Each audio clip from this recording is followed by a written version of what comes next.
एक गांव में भोला नाम का एक किसान रहता था। भोला कुमार की बेटी सीता और उस गांव में सबसे बड़े जमींदार की बेटी रूपा बचपन की सहेलियां थीं। दोनों गांव में एक साथ खेलती थी, एक स्कूल में जाती थी और रोज पहाड़ के पीछे वाले मैदान में मिला करती थी। वो गांव में एक ही स्कूल में 11वीं क्लास में पढ़ रही थी। वो अपने सुख दुख एक दूसरे के साथ बांटती थी। सीता के पिता भोला कुमार जमींदार प्रताप सिंह के यहाँ काम करते थे, पर रूपा को इस बात का जरा भी घमंड नहीं था। वो सीता को अपनी सगी बहन से भी ज्यादा प्यार करती थी। दोनों सहेलियां जब अपने काम से फ्री हो जाती, वो पहाड़ी के पीछे झरने के पास बैठकर बातें करती थी। आज रूपा जल्दी आ गई थी। वो वहीं झरने के किनारे पर बैठकर अपनी सहेली का इंतजार कर रही थी। तभी वहाँ सीता आ गई। अरे तू इतनी देर से क्यों आई है?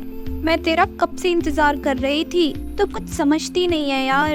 अरे रूपा, मैं इतनी जल्दी कैसे आ सकती हूँ? शहर से मेरे भैया राहुल आए हैं और घर में इस समय काम भी बहुत ज्यादा है। मैं अकेली जान इतना काम कैसे करूं? चल चल ठीक है, कोई बात नहीं, पर तू आ जाया कर यार टाइम से। तुझे पता है ना, तू मेरी बेस्ट फ्रेंड है। अच्छा ओके, मैं आ जाऊंगी बहन टाइम से। दोनों बैठकर बातें करने लगती हैं। बातें करते करते अंधेरा हो जाता है। तभी वहाँ सीता का भाई राहुल आ जाता है उसको लेने। चल बहन, अब घर चल, काका तुझे बुला रहे हैं। सीता रूपा को बाय करके वहाँ से चल पड़ती है, पर राहुल की नजर जब रूपा पर पड़ी तो वो उसको देखता ही रह जाता है। रूपा भी उसको देखकर अपनी नजरें झुका लेती है। राहुल अपनी बहन से रूपा के बारे में पूछना तो चाहता था, पर वो अपनी छोटी बहन से कुछ नहीं पूछता है। एक दिन की बात है, दोनों सहेली जंगल में घूम रही थीं। तभी उनको बहुत सुंदर से गीत की आवाज सुनाई देती है। वो गाना सुनकर उधर ही चली जाती हैं। तभी सीता बोली, अरे ये तो राहुल भैया की आवाज है। मतलब ये रोज घर से आके यहाँ जंगल में गाना गाते हैं। मैं आज ही इनकी शिकायत बाबा से कर दूंगी। बाबा ने इनको गाना गाने से मना किया है, पर ये मानते ही नहीं हैं। अरे नहीं नहीं, इनकी शिकायत मत करना तुम। अपने भैया से कहो ना, वो मुझे भी गाना सिखा दे। ना, मैं नहीं बोलूंगी भैया से, वो बहुत खतरनाक है, वो मुझे डांटेंगे। ये कहकर दोनों वहाँ से अपने अपने घर की तरफ चली गईं। पर रूपा को राहुल की आवाज बहुत ही सुरीली लगी। वो अपने घर तो चली गई, पर घर आकर उसे नींद नहीं आती। वो राहुल के बारे में ही सोचती रहती है। अगले दिन वो अकेली ही जंगल में जाती है और राहुल का गाना सुनने लगती है। धीरे धीरे वो राहुल के पास बढ़ती चली गई। राहुल उसे अपने पास खड़ा देखकर चौंक जाता है।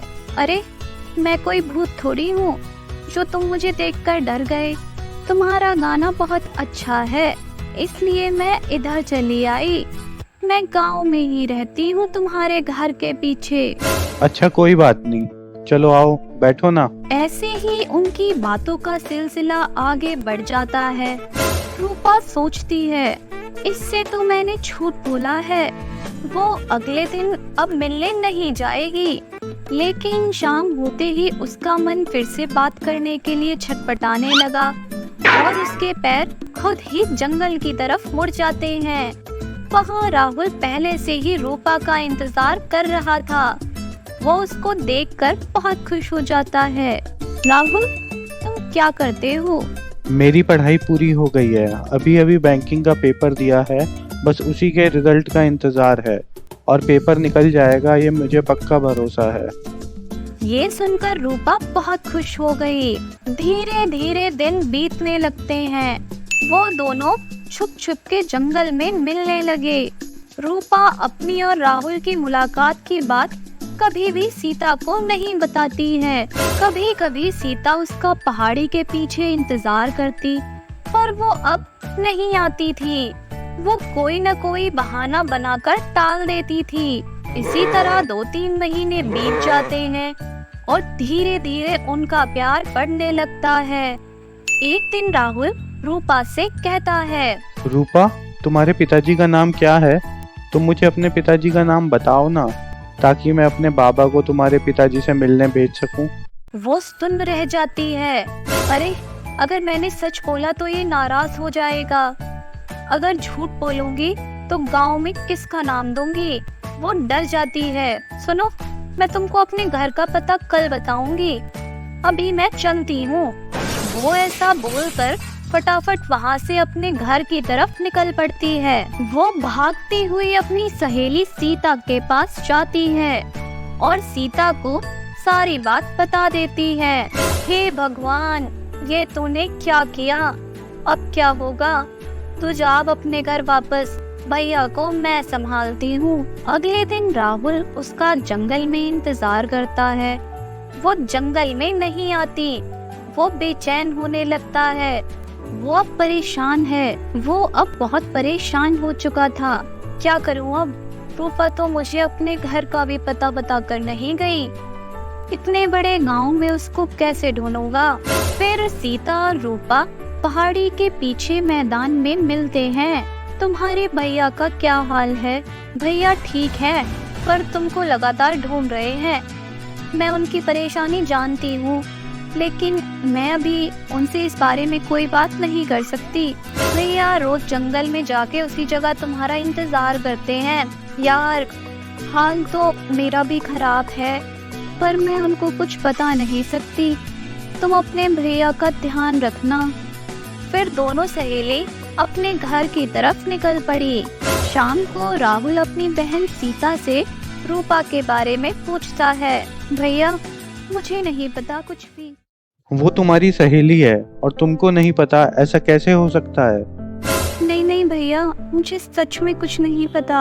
एक दिन भोलू कुमार की तबीयत बहुत खराब हो जाती है और वो दवाई खाने से भी ठीक नहीं होता। तो राहुल अपने काका को काम पर जाने से मना कर देता है। सुनिए काका, आज आप काम पर मत जाइए। पर बेटा, मैंने 20 साल से बिना छुट्टी लिए काम किया है। जमींदार साहब क्या सोचेंगे? फिर मुझे सीता की शादी के लिए रुपए भी तो जमा करने हैं। काका, अगर बहुत जरूरी है तो आपकी जगह मैं काम पर चला जाता हूँ। तुम हवेली में क्या काम करते हो काका? मैं जमींदार साहब के जानवरों की देखभाल करता हूँ बेटा। काका, आप घर पर आराम कीजिए। जब तक आप ठीक नहीं हो जाते, मैं आपकी जगह काम पर जाऊंगा। पर बेटा, तुम इतना पढ़ लिख के ये सब काम कैसे कर पाओगे? अरे कुछ नहीं, मैं कर लूंगा बाबा। 2-4 दिन की ही तो बात है। अच्छा ठीक है बेटा, जैसी तुम्हारी मर्जी। अब तुम बड़े हो गए हो, हमारी क्यों सुनोगे? अगले दिन सुबह सुबह राहुल जमींदार के घर काम करने पहुंच जाता है।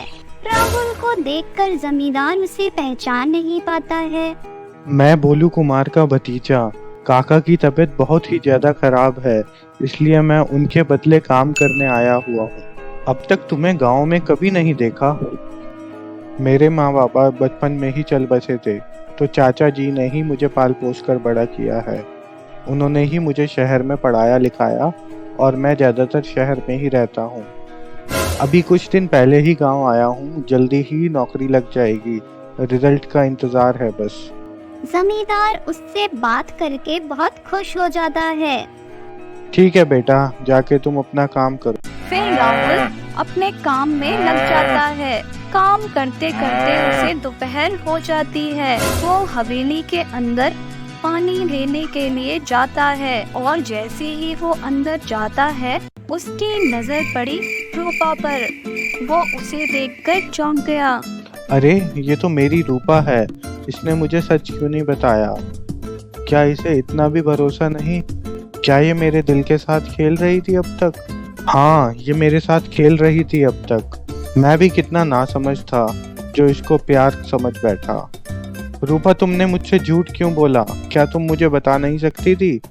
वो अपने घर आकर लेट जाता है। रूपा, तुमने झूठ क्यों बोला? तुम मुझे बता भी दे सकती थी। वो सोच सोच कर बहुत दुखी होता है।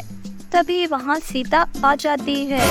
वो भी काफी चिंतित होती है। भैया चलो खाना खा लो। तभी राहुल बोला, क्या तुमको रूपा ने मना किया था? वो अपने भाई को बताना तो चाहती थी। रूपा को तुम बहुत पसंद हो, वो तुमको ही चाहती है, पर बड़े बाप की बेटी है, गलती भैया की भी नहीं है। पर वो अपने बड़े भाई से कुछ भी नहीं कह पा रही थी। वो चुपचाप उठकर बाहर निकल जाता है। अगले दिन दोनों सहेलियां पार्क में मिलती हैं। अगर तुम भैया को चाहती हो तो उनसे बात करो, वरना उनके मन में तुम्हारे प्रति नफरत पैदा हो रही है। वो राहुल से बात करने की ठान लेती है। अगले दिन राहुल फिर हवेली पर काम करने जाता है। रूपा उससे बात करने की बहुत कोशिश करती है, पर राहुल उसको इग्नोर करता रहता है। वहीं दूसरी तरफ भोलू कुमार की तबीयत भी सुधर जाती है। अगले दिन वो उठकर देखता है कि राहुल अपना बैग पैक करके बाहर खड़ा है। अरे भैया, आप कहाँ चले? मैं बस वापस शहर जा रहा हूँ। मुझे वहाँ पर कुछ जरूरी काम है। और वो वहाँ से बस पकड़कर चला जाता है। तो दोस्तों, अगला पार्ट देखने के लिए जल्दी से हमारे चैनल को सब्सक्राइब कर लो और कमेंट करो, और इस वीडियो को लाइक करना बिल्कुल मत भूलना।